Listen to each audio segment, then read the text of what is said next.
उदय सामंतचं म्हणणं आहे की तुम्ही गैरसमज पसरवतात मुस्लिम धर्मामध्ये आणि मुस्लिमांमध्ये. पाहायला गेलं तर तुमची जी मतं आहेत महायुतीला पडणार आहेत. नाही, हे जे उदय सामंत मुस्लिम धर्माची गैरसमजाविषयी जे बोलतात ते मौलवी आहेत का? त्यांना मुस्लिम धर्म एवढा माहिती आहे, एवढं प्रेम आहे.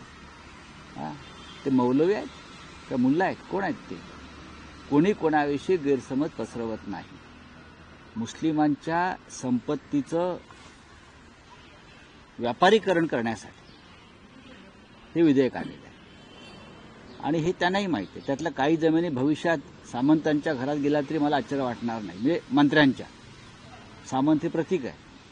प्रत्येकाचं लक्ष या वक्फ बोर्डाच्या महत्वाच्या जमिनी आणि संपत्तीवरच आहे आणि म्हणून या सगळ्यांनी त्या बिलाला पाठिंबा दिला. हे तुम्हाला भविष्यामध्ये कळणार.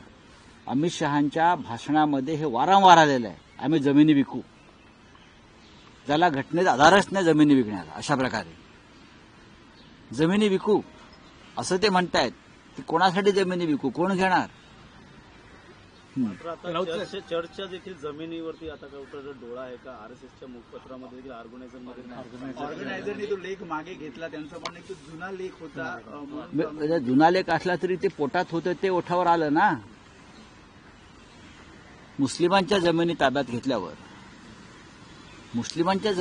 घेतल्यावर चर्चेस, ख्रिश्चनांच्या जमिनी, पारशांच्या जमिनी, देरासर, देवस्थानांच्या जमिनी, अशा अनेक जमिनीवर त्यांचा डोळा आहे. अशा अनेक जमिनीवर त्यांचा डोळा आहे आणि हे सरकार जोपर्यंत आहे तोपर्यंत या देशातल्या देवस्थानाच्या प्रत्येक धर्माच्या जमिनी. लोकशाही मराठी ऐका, पहा, जागरूक रहा.